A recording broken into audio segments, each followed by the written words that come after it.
En el momento en que grabamos este comentario, se hacen esfuerzos en la zona del Canal de Suez para reflotar un gigantesco buque carguero que ha atascado, se ha enchivado, como decimos aquí, justo en medio del canal, y entonces obstruye el paso de los buques que transitan por esa zona. Estamos hablando de algo que es sumamente importante porque una buena parte de la carga pasa por ahí. Cuando uno ve todo esto, a mí no me cabe la menor duda de que en las próximas horas ese problema se va a resolver, porque aunque es difícil, se ha evidenciado como un problema difícil, es un buque que pesa muchísimo, ahí están trabajando, sin embargo, remolcadores de distintos países, se está trabajando las 24 horas con todos los esfuerzos para destrabar el paso de los buques por esa zona.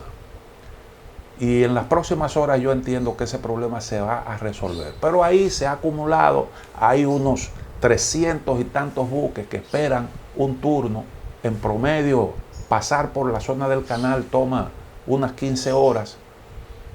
Y eso pues ha generado preocupación porque es un tremendo obstáculo para la navegación que tiene que ver con el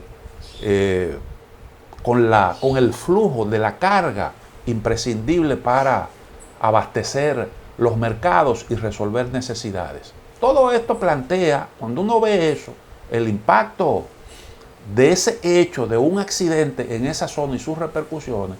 Entonces, cuando uno valora mejor la trascendencia, la importancia de determinadas zonas estratégicas. Por ejemplo, siempre nos llegan informaciones sobre conflictos en la zona del mar meridional de China y unas islas que hay ahí que se disputan algunos estados que están en la ribera de esa zona.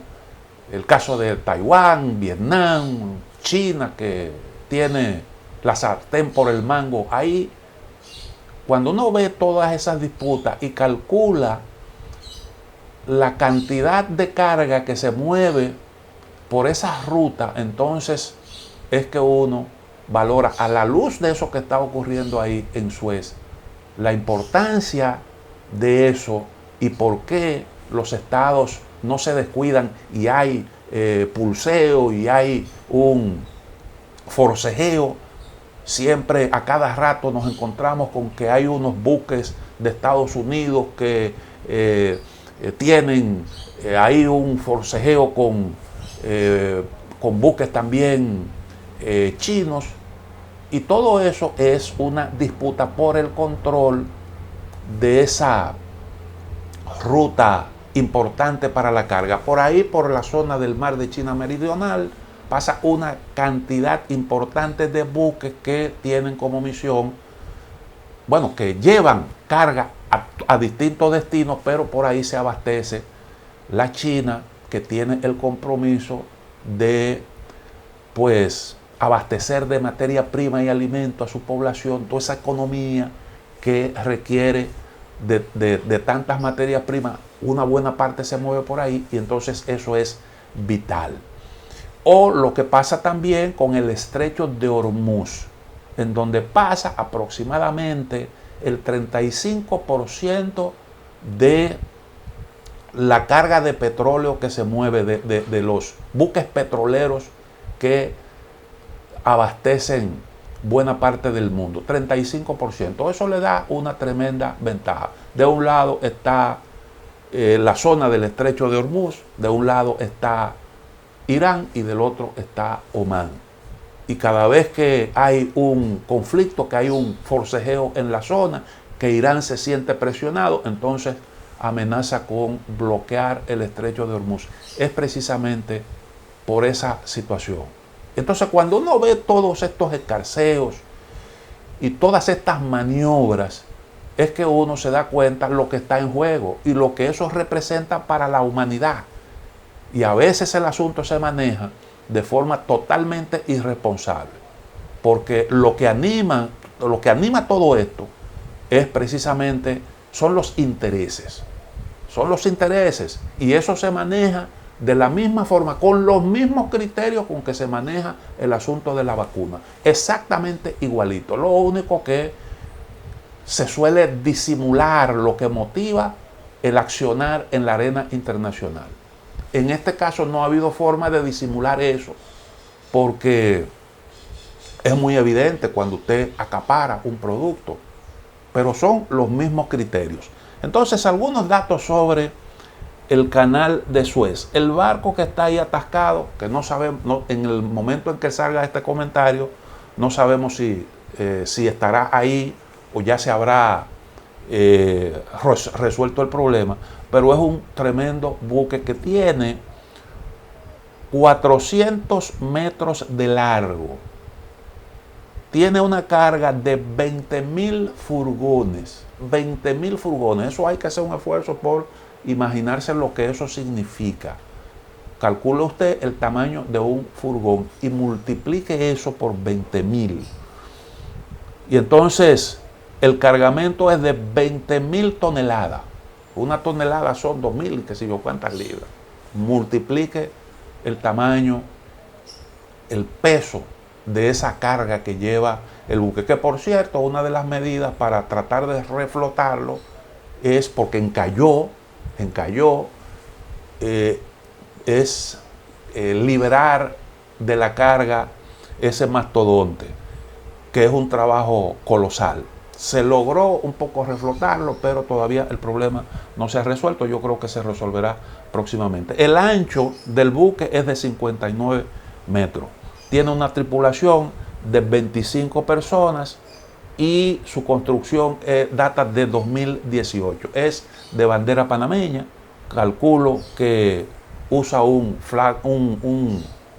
una bandera de conveniencia, un pabellón de conveniencia, como le dicen, que normalmente aunque hay buques que aunque pertenecen, sus propietarios son de un país, se registran en otro por una cuestión de pago de impuestos. Entonces, como Panamá tiene una política liberal en lo que tiene que ver con eso, y hay también otros países que prestan su pabellón a cambio de un pago, pues muchos buques utilizan el pabellón de esas naciones que dan ese tipo de facilidades. Entonces ese es el mastodonte que está ahí en el medio de ese canal y que impide el flujo de todos los buques cargueros, que dicen que está generando o que puede generar desabastecimiento de algunos productos. Entonces, datos sobre el canal de Suez, inaugurado en 1869, fue una larga historia asociada a un montón de conflictos, incluso enfrentamientos militares, precisamente por lo que hablábamos, la importancia estratégica. Ancho 205 metros, profundidad 24 metros, promedio para atravesarlo 14 horas en promedio. Se transporta por ahí el 30% de los contenedores del mundo, transita el 12% del comercio mundial. Representa para Egipto, que es el país soberano, el que tiene el control de ese canal, más de 9.000 millones al año de ingresos. Imagínense ustedes la pérdida que esto está representando para ese país y los problemas que ahora mismo eso ha suscitado, porque todo el que está varado ahí está perdiendo. El canal está perdiendo, el país está perdiendo, y entonces el buque tendrá tremendo asunto que resolver. Naturalmente siempre hay un seguro, la aseguradora tiene que estar ahora mismo recibiendo un montón de reclamaciones, o tendrá que hacerle frente a eso. Y bueno, así es como está planteado el asunto. Por eso son cosas que nosotros siempre tenemos que ver con cuidado y tener en cuenta para entender cómo es que se producen, cómo es que interactúan alrededor o a propósito de estas zonas de influencia, de todos estos intereses, cómo actúan cómo interactúan las grandes potencias y cómo afecta todo eso a los distintos países. Vamos a la otra pausa.